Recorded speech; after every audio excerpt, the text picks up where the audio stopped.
Hello, everyone. I'm Ray, and today I will talk about the different ways on how social problems emerge to the public. This is part of my requirements for DevC 208, and my groupmate and I are the ones who were assigned to discuss these ways on how social problems emerge to the public. But I'll talk about the first four, and I suggest that you look at her report as well because she will be talking about the second part of how these problems emerge. So without further ado, let's already start. The first one, let's start with the first one. The first one is the statistical surveillance. Now, I know it sounds a little technical, but actually, it's just very easy to understand. Basically, it is the way that the public becomes aware of social problems through statistics, through trends, and in-depth detailed analysis of the data which were collected and presented.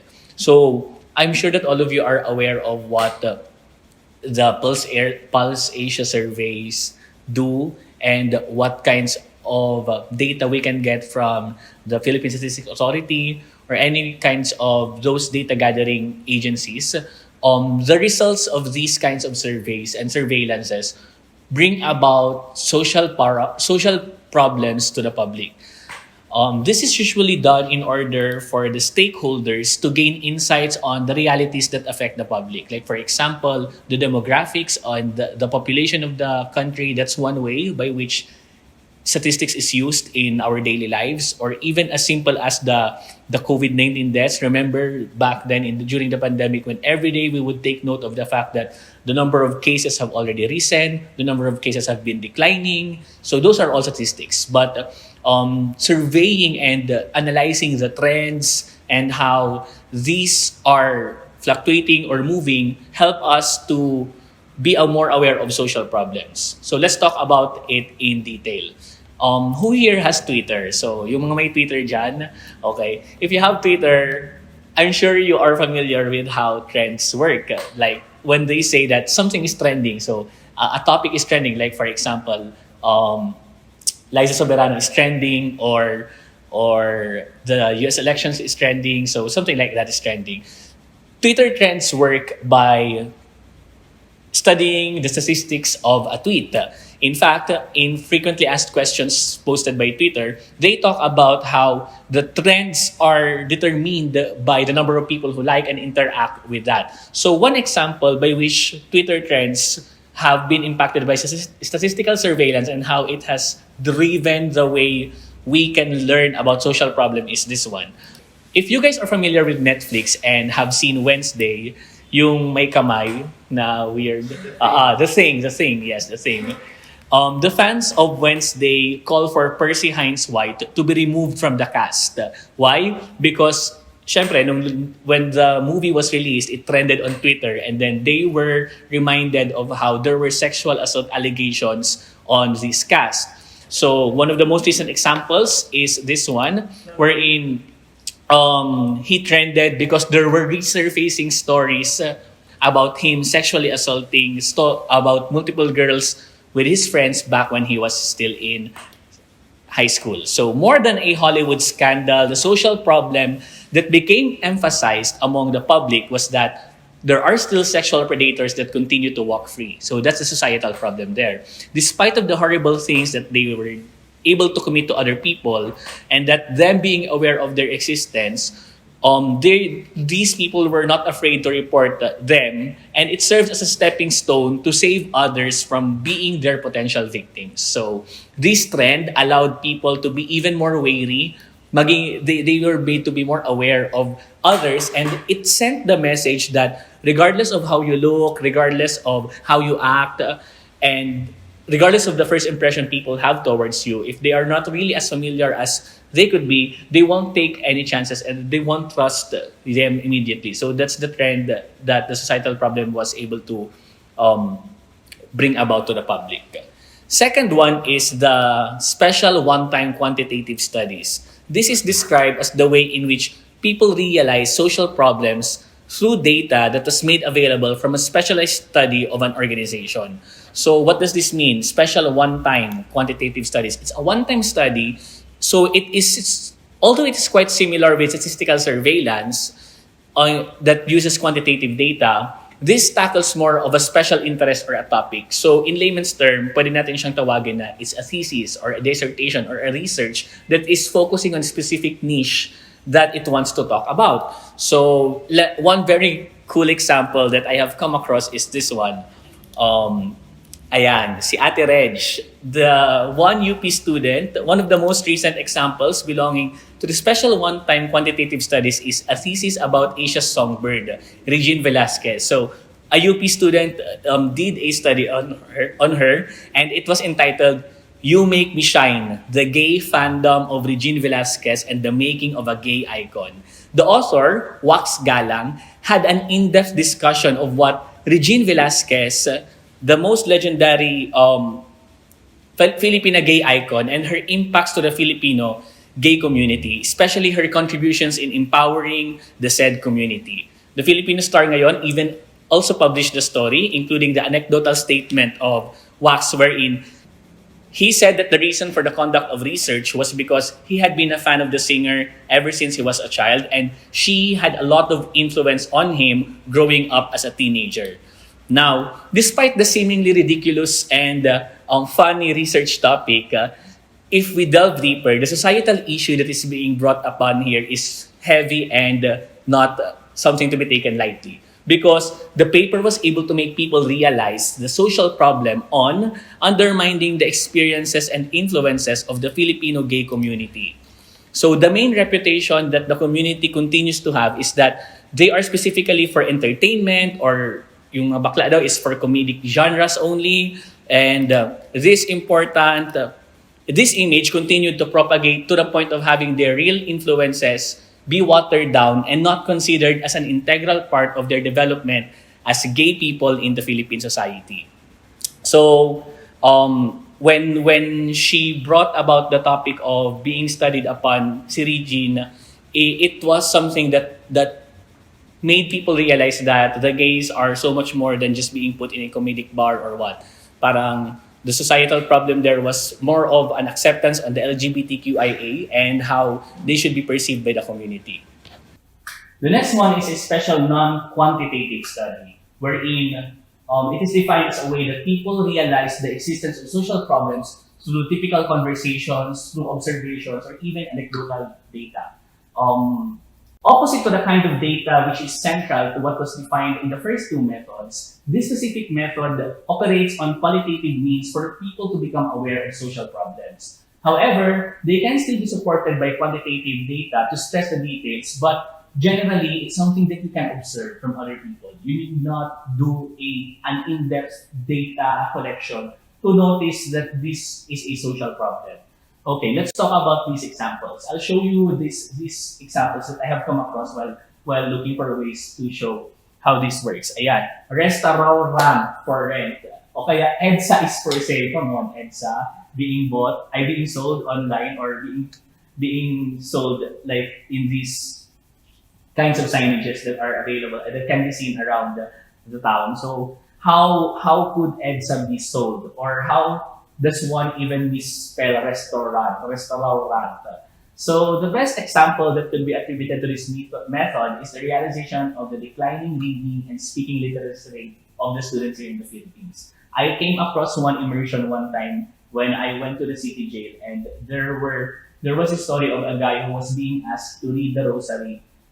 And then every time he is being asked to do so, he always comes up with excuses like he doesn't feel like doing it, he's not in the mood to read the rosary. He always comes up with excuses, but eventually, we have learned that he cannot read.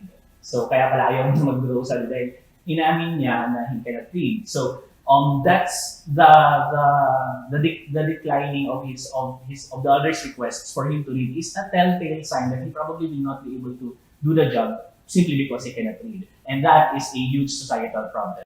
More examples like footlong, hamburger, cheeseburger, and like, you know how most people will not be able to spell this correctly. Abogado is 60 pesos per kilo. So come on, like you don't even have to hire the best lawyers. You can get it at your nearby Talipapa. So the situation is most usually encountered in public schools and even in higher education institutions. So there continues to be a prevalence in the number of students who will fail to make like even simple paragraphs or punctuations or phrasing skills that are usually expected of these kinds of people. So even if people use Filipino to communicate, there is a problem on the literacy and the skills of the students. Like ito, Tagalog, abogado, or putlong. So yun. Despite this being a problem, one specifically that's focused on the academe, another social problem is implied. So there is a deteriorating education system in the country. And even if we take away the statistics, let's not talk about the numbers, let's not talk about Philippine, let's not talk about the surveys. A day or two in a public school in the country or observing the learning situation of the students, and if you try to hold a conversation with these types of students, the social problem will be emphasized and you will be made more aware that there really is a need to immediately resolve the problem. Ayun. And then the fourth one is individual insight or argumentation. People realize social problems when a situation is analyzed from a perspective that is opposite of one's own, reframed, and brought up by an individual. So, simply speaking, under this concept, social problems are realized when individuals are talking about the issues in the perspective of others. What may be a problem to you may not be a problem to another person, and vice versa. However, the establishment of social problem being considered as an actual problem is highly dependent on the persuasion of the person and, of course, the open-mindedness of the person who is listening. I'd like to share to you about this podcast that I've come across into. Like, it's something that I usually really listen to podcasts, but it's not as cheesy as these podcasts. Pero one time, I came across this podcast and then Mavi Legaspi and Kailin Alcantara talked about their first job. Paano nga ba ang buhay child actor? The episode 6, I'll insert it here. So let's watch. Yeah, so around 6 years old, medyo dun na nagsistart na. Pero ikaw, sa tingin mo? You really don't know. Ako kasi, alam ko yung first TF ko. The extra 500 pesos. Tapos, may 50% cut pa yung TC, yung talent coordinator. So, 250 na lang. Ang galing ko sa math. Proud ka sa akin? Math warrior ka na. Pasok ka dun. So, yan. So, 250 na lang. So, dun, yun din yung dahilan kung parang pag kinukwento ko na kapag kakain kami ni mama sa karinderya, isang tilapia lang, tapos tig-isang side kami dun, tapos isang kanin lang. And that's okay na. So, yun. Ang amazing lang. Pero naalala ko pa yung first take. But of course, when we were talking about it, Mavi had his first TV commercial at 3 years old, and it was a Nido commercial, and he was paid millions for that. And the whole time that we were talking about it, Mavi was silent, and he really had no way to relate to the struggles of having to make ends meet, fighting tooth for tooth, just to make it to the limelight. So it's a societal problem that doesn't just get enclosed in the celebrity or show business, but rather it's a societal problem that shows just how difficult it is for you to get a job, especially if there is a major social class or economic difference between the two of you. So let's talk about it in more detail. The greater societal problem that we have here is the emphasized rift between the existing social classes. I mean, it's not Mari's fault, but you can see that there is an apparent difference in how Kailin and Mavi have come into show business. Those who are rich can easily afford and take the opportunities which are presented to them without even a shadow of a doubt and hesitance, whereas the poor have to really fight tooth and nail to be granted the opportunities, especially for a job or for work. However, upon deeper analysis, like as an audience, the conversation also serves as a way for people to realize that the greater societal problem is this, and that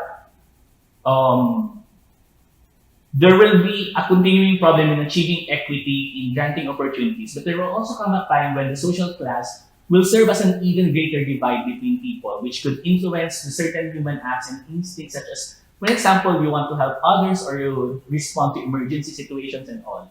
So more than this, the podcast also implied the social problems on nepotism, which was another trending topic last week in Twitter. And it's a common way for people to easily be involved and known in the industry.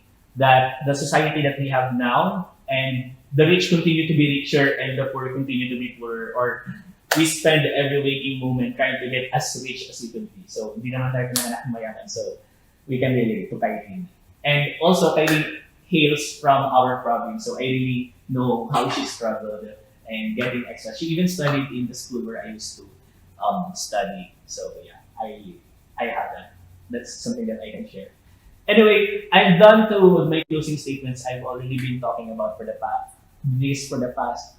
like around less than 15 minutes. So the various methods that people employ to become aware of social problems all really have one objective. So meron pang apat. There is really four more ways on how people learn about social problems. But all of them really have just like one objective, which is to aid the nation in knowing what social problems exist in the country in order for everyone to help each other in finding possible resolutions for these challenges. Regardless of the manner in which we are able to realize social problems, what comes after the realization is actually what's important. I mean, if you learn about social problems and then you ask, so what? That doesn't make sense. Like, if you just know about it and you do not do anything about it, that's just as good as it could get. So, sayang. I hope that all of us will stay vigilant in these trying times, and I hope that going through DevC 208 will also help us to be more aware and be more sensitive towards how we can, as a person, help in bettering in helping everyone achieve the betterment of our country, like one good deed at a time. Thank you very much, and good day.